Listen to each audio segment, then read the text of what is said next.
이 영화는 미국 영화 역사상 가장 소름 끼치는 공포영화로 평가됩니다. 내용이 다소 앞서가긴 하지만 괴물의 표현은 너무나도 생생하고 사실적입니다. 개봉 첫날 여러 나라에서 상영이 금지될 정도였죠. 평점 5점 만점에 달하는 공포 걸작, 우정과 용기, 그리고 공포가 담긴 이야기, 친구와 함께 보길 추천합니다. 이제 이야기를 시작합니다. 남극의 한 과학 연구팀이 실험 중 2.5m 깊이의 얼음 속에서 무려 7만 3천 년 동안 얼어있던 정체불명의 생명체를 발견합니다. 그리고 지하 300m 지점에서는 거대한 외계 우주선까지 찾아내죠. 이 역사적인 발견에도 불구하고 그들은 이를 바로 보고하지 않고 얼음을 잘라내 생명체를 연구소로 가져오기로 결정합니다. 하지만 이것이 공포의 시작이었죠. 시체를 연구실에 보관하고 분석을 진행하던 중 샌더 대장은 세포를 채취하기 위해 조수에게 3m 길이의 전기 드릴을 준비하라 명령합니다. 드릴로 시체의 머리를 조심스럽게 겨누며 작업이 시작되었을 때 모두 긴장하며 지켜보았습니다. 그 순간 의도치 않게 표본이 손상될까봐 조심해야 했습니다. 뜻밖의 다음 순간 전기 드릴이 갑자기 가라앉아 모두를 놀라게 했습니다. 다행히 얼음은 심각하게 손상되지 않았습니다. 전기 드릴이 천천히 올라오면서 신선한 조직이 채취되었습니다. 과학자들은 급히 핀셋으로 조직을 집어 배양기에 조심스럽게 넣었습니다. 조직을 연구실로 가져가 분석을 준비했습니다. 그러나 모두가 자리를 떠난 후 얼음 덩어리가 빠르게 녹기 시작했습니다. 얼마 지나지 않아 커다란 틈이 생겼습니다.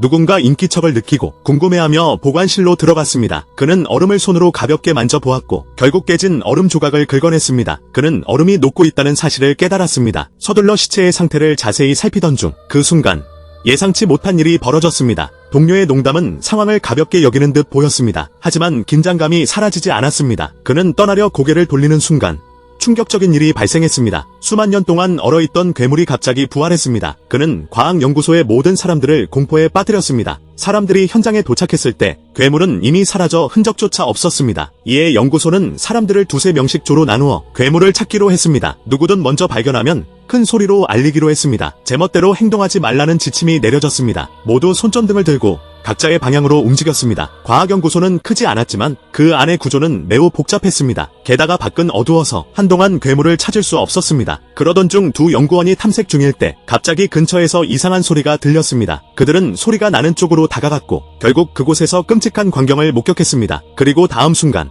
다른 사람들이 도움을 요청하는 소리를 듣고 달려왔을 때 한 남자는 이미 목숨을 잃은 상태였습니다. 그의 몸은 괴물에게 천천히 삼켜지고 있었습니다. 사람들은 이를 보고 즉시 총을 들어 사격했지만 오히려 괴물을 더 격노하게 만들었습니다. 괴물은 곧 벽을 부수고 밖으로 나올 기세였습니다. 연구소장은 급히 휘발유 몇 통을 준비하도록 지시했고 그들은 휘발유를 오두막 아래에 뿌렸습니다. 조명탄을 던지자 정확히 맞으며 순식간에 큰 불길이 치솟았습니다. 괴물은 불길 속에서 불타 사라졌지만 이것으로 모든 일이 끝난 것은 아니었습니다. 과학자들은 괴물의 시체를 실험실로 옮겨 정밀한 연구를 시작하려 했습니다. 닥터 케이트가 해부를 진행하던 중 눈앞에서 펼쳐진 광경에 경악했습니다. 이미 죽었어야 할 생물이 새로운 피부를 형성하고 있었습니다. 심지어 이전에 부러졌던 팔뼈가 스스로 회복되고 있었습니다. 케이트는 이를 보고 지체할 시간이 없다고 판단했습니다. 서둘러 동료와 함께 세포 추출 연구를 시작했습니다. 하지만 결과는 충격적이었습니다. 공포의 발견, 외계 세포는 인간의 세포를 흡수할 뿐만 아니라 심지어 똑같은 복제체를 생성할 수 있었습니다. 그러나 그는 이 심각성을 완전히 깨닫지 못했습니다. 괴물이 이미 타버려 흔적도 없이 사라졌고 다시 살아날 이유가 없다고 생각했습니다. 하지만 그가 화장실에서 씻으려던 순간 뜻밖의 광경을 목격했습니다. 바닥에 피투성이 틀니 4개가 떨어져 있었습니다. 그는 급히 수건으로 틀니를 집어들고 자신의 이빨을 만져 확인했습니다. 그 순간 무서운 추측이 떠올랐습니다. 그는 욕실의 커튼을 걷어냈고 그 자리에서 얼어붙고 말았습니다. 그 순간 헬리콥터가 막 이륙 준비를 하고 있었습니다. 그러나 6째가 피를 흘리며 점점 더 쇠약해 보였습니다. 결국 그는 도시 병원으로 이송되어 치료를 받을 예정이었습니다. 케이트는 인기척을 듣고 급히 방을 뛰쳐나갔습니다. 헬리콥터 착륙을 알리는 신호가 들렸고 그녀는 6째가 괴물로 변했을 가능성을 떠올렸습니다. 그 장면은 헬기 조종사에게도 목격되었습니다. 착륙 준비 중이던 순간 6째의 몸이 갑자기 격렬히 떨리기 시작했고 다음 순간 그의 몸이 갈라지며 끔찍한 괴물로 변했습니다. 괴물의 모습은 모두를 경악하게 했습니다. 그로 인해 헬리콥터는 통제력을 잃고 절벽으로 추락했습니다. 케이트가 불안한 마음으로 다시 욕실을 살펴보니 혈흔이 이상하게 사라져 있었습니다. 그 순간 깨달았습니다. 기지 안에 또 다른 괴물이 있다는 것을. 사람들이 추락 지점으로 가 구조를 시도하던 중 다행히 케이트가 제때에 도착했습니다. 그녀는 실험 결과와 자신의 추측을 대중에게 전했습니다. 그러나 사람들은 이를 믿지 않고 비웃었습니다. 외계인이 인간을 복제할 수 있다니 그들에게는 어불성설처럼 들렸습니다. 결국 모두 방을 떠났지만 한 여자가 남아 케이트에게 말했습니다. 난 당신의 말을 믿어요. 헬기가 추락할 때 그녀는 콜린이 욕실에서 나오는 것을 보았다고 했습니다. 그리고 멀리서 콜린이 이쪽을 바라보는 것을 목격했다고 했습니다. 콜린은 떠나기 전 그들을 매섭게 노려보았습니다. 케이트는 그 말을 듣고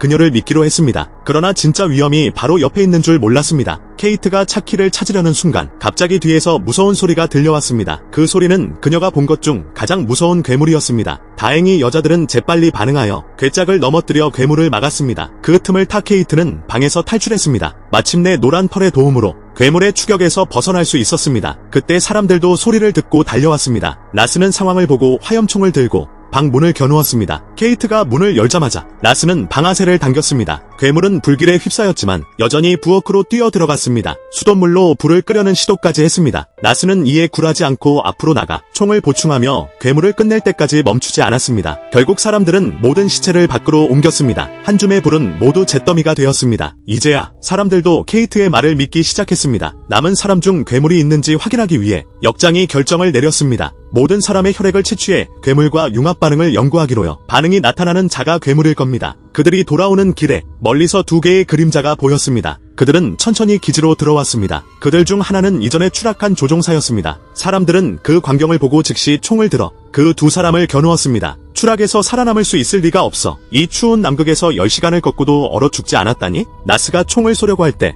케이트가 갑자기 사람들을 막았습니다. 연구 결과가 나오기 전까지는 그들이 괴물이라고 단정할 수 없어요. 결국 그 두 사람은 작은 검은 방에 가둬졌습니다. 결과를 기다리던 중 많은 사람들이 검사를 받으려 줄을 서 있었습니다. 그때 갑자기 실험실에서 폭발이 일어났습니다. 화염이 순식간에 번졌고 많은 사람들이 가까스로 불을 끈 후 발견했습니다. 모든 실험 재료와 장비가 파괴되었음을. 그때 콜린이 갑자기 아담을 쳐다보았습니다. 왜냐하면 폭발 당시 실험실에는 콜린 자신밖에 없었기 때문입니다. 하지만 아담은 말했습니다. 돌아와 보니 이렇게 됐어요. 두 사람은 격렬히 다투기 시작했습니다. 케이트가 서둘러 그들을 제지하며 또 다른 검증 방법이 있다고 밝혔습니다. 케이트는 모든 사람을 오락실로 불러 모았습니다. 그곳에서 사람들의 치아를 검사했습니다. 입안에 보철물이 있다면 그 사람은 인간일 거예요. 괴물은 무기물을 복제할 수 없으니까요. 그러나 이런 검사에도 단점이 있었습니다. 만약 보철물이 없다면 그 사람이 인간인지 구별할 수 없어요. 그래도 누가 안전한지는 명확해졌습니다. 모두를 검사한 후 케이트 자신을 포함해 4명만이 100% 인간임이 확인되었습니다. 나머지 4명은 모두 용의자였습니다. 케이트는 라스에게 화승총을 가져가라고 지시하며 오두막으로 가서 조종사들도 검사하라고 했습니다. 그들은 눈보라를 뚫고 작은 검은 방의 자물쇠를 열었지만 발견한 것은 조종사가 이미 구멍을 파고 도망쳤다는 사실이었습니다. 그들은 상황을 보고 즉시 수색을 시작했습니다. 이때 라스는 근처에서 희미한 소리를 들었습니다. 동료들의 만류에도 불구하고 라스는 혼자 그곳으로 가보았습니다. 결국 그는 생사가 불분명한 상황에 빠졌습니다. 동료들은 혼자 갈 용기를 내지 못하고 급히 기지로 돌아가 다른 사람들에게 상황을 알렸습니다. 그 사이 4명의 용의자는 이 틈을 타 혼란을 일으키며 집안을 난장판으로 만들었습니다. 양측 모두 긴장감이 고조된 가운데 갑자기 뒷방에서 소리가 들렸습니다. 그곳을 확인한 사람들은 도망쳤던 두 조종사가 라스의 화승총을 들고 있는 것을 발견했습니다. 양측은 서로를 신뢰하지 않았고 긴 교착 상태에 빠졌습니다. 하지만 긴박한 순간 부역장이 갑자기 무언가 결정을 내렸습니다. 남자에게 총을 쏘라고 명령했지만 카터는 냉정하게 행동하며 끊임없이 설득했다. 하지만 결국 소용이 없었다. 검둥이는 과감하게 방아쇠를 당겨 불을 지르려는 남자를 즉시 제압했다. 그 과정에서 남자의 장비도 파손되었다. 정화는 바닥을 따라 불꽃처럼 빠르게 움직였다. 그 자리에서 거대한 폭발이 발생했다. 부역장은 피하지 못해 중상을 입었다. 카터는 유일한 화염총을 들고 현장을 지배하는 중심 인물이 되었다. 그는 동료들에게 부역장을 부축하게 하며 모든 사람을 안전하게 대피시켰다. 하지만 부축하는 과정에서 부역장의 팔이 갑자기 빠졌다. 그의 팔이 부자연스럽게 벌어졌다. 순간